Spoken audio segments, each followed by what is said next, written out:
Tidak sedikit orang terkaya Indonesia yang menjadi mualaf dan memiliki harta yang fantastis. Tentunya menarik untuk disimak. Berikut ini daftar orang terkaya di Indonesia yang memutuskan untuk menjadi mualaf. Jos Sutomo merupakan pengusaha keturunan Tionghoa asal Kalimantan yang memutuskan mualaf. Dia tercatat dalam daftar 150 orang terkaya di Indonesia versi Globe Asia pada 2017. Dia menempati urutan 93 dengan kisaran kekayaan 430 juta dolar atau setara 5,5 triliun rupiah. Berbagai harta yang didapatnya ini berasal dari banyak bisnis dengan berbagai bidang. Bahkan, Jos Sutomo telah membangun 4 masjid Chenghu yang berada di Balikpapan, Batuah Kutai Kartanegara, dan Samarinda. Tak lupa, dia selalu bersyukur atas segala nikmat yang diberikan oleh Allah kepadanya. Irwan Musri merupakan salah satu orang terkaya Indonesia, sekaligus suami dari musisi Maya Estianty yang memutuskan untuk menjadi mualaf. Dia lahir dari keluarga Yahudi. Kemudian melalui masa kecilnya hingga lulus SMP di Surabaya. Setelah itu, dia melanjutkan pendidikan ke Los Angeles, Amerika Serikat. Awalnya, Irwan hanya ingin pindah negara saja tanpa terpikir untuk melanjutkan kuliah di sana. Dia juga pernah menjadi pembersih jendela gedung. Sampai suatu saat, dia diangkat menjadi manajer di suatu perusahaan di sana. Pada tahun 1987, Irwan memutuskan kembali ke Indonesia untuk merintis bisnis jam tangannya. Saat ini, Irwan telah menjabat sebagai Presiden Direktur dan CEO Timerindo Perkasa International atau Time International, perusahaan yang memegang hak retail dari 40 merek jam tangan eksklusif seperti Gucci, Rolex, Chanel, dan lainnya.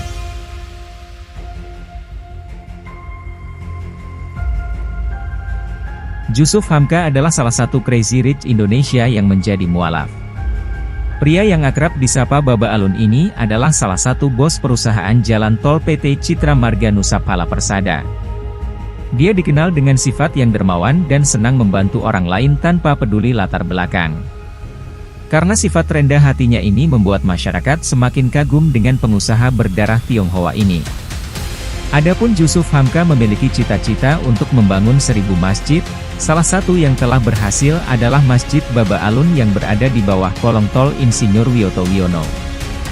Masjid bangunan khas Tionghoa itu menyediakan balai masyarakat yang boleh ditempati masyarakat tanpa hunian. Lalu, Jusuf Hamka juga membuka warung nasi kuning pojok halal yang seporsi nasinya hanya Rp3.000, serta boleh mengambil sepuasnya. Tidak jarang, ia juga memberikan makanan secara gratis bagi masyarakat kurang mampu. Di tahun 2020, Jusuf Hamka membuka warung sembako dengan harga murah untuk masyarakat yang terdampak pandemi COVID-19. Pembeli hanya harus membayar Rp5.000 untuk satu paket sembako yang terdiri dari beras, mie instan, kornet, dan teh.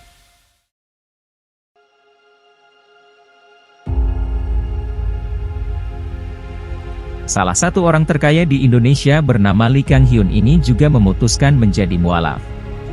Pria yang akrab disapa Pak Haji ini adalah mantan Vice President Samsung Indonesia.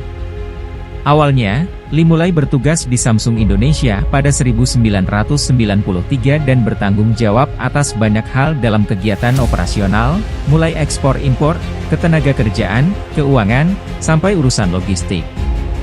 Tapi, pada 2012, Lee kembali lagi ke Indonesia sebagai Corporate Business Vice President. 1 tahun setelah itu, dia menjabat sebagai Corporate Business and Corporate Affairs Vice President, PT Samsung Electronics Indonesia. Akhirnya, usai bekerja 28 tahun di Samsung, Lee memutuskan untuk pindah ke perusahaan otomotif Hyundai Motor Asia Pasifik. Kini, Lee menjabat sebagai Vice President sekaligus Chief Operating Officer. Johari Zain akrab disapa dengan nama Pak Jo, ia merupakan wirausaha dan pendiri perusahaan jasa pengiriman barang JNE. Dia pun terlahir dari keluarga Tionghoa, membuat jiwa pengusaha dalam dirinya bergejolak. Diketahui, kalau ide-ide bisnisnya itu mulai tumbuh di usia muda dengan membuat majalah yang dijual kepada teman-temannya semasa SMP. Usaha ini terus berlanjut hingga ia duduk di bangku SMA.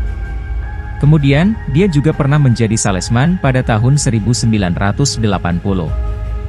Di mana dia menjadi salesman perusahaan jasa pengiriman multinasional TNT. Beberapa tahun kemudian, ia dipromosikan menjadi Operation Manager TNT Indonesia. Setelah itu, dia bergabung dengan pemilik jasa pengiriman paket titipan kilat untuk mendirikan PT Jalur Nugraha Eka Kurir yang lebih dikenal dengan sebutan JNE. Akhirnya, di perusahaan jasa pengiriman ini, dia menjadi salah satu pendiri sekaligus pemegang saham.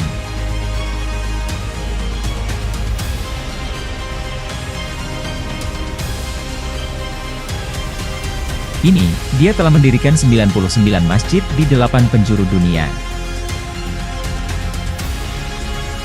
Bahkan, dia telah mendirikan lembaga filantropi bernama Johari Zain Foundation, sebuah yayasan yang hendak membangun 99 masjid. Di mana pada jumlah tersebut diambil dari nama baik Allah Ta'ala atau Asma Al-Husna. Itulah profil 5 mualaf terkaya di Indonesia. Semoga kita bisa mengambil hikmah dan pelajarannya.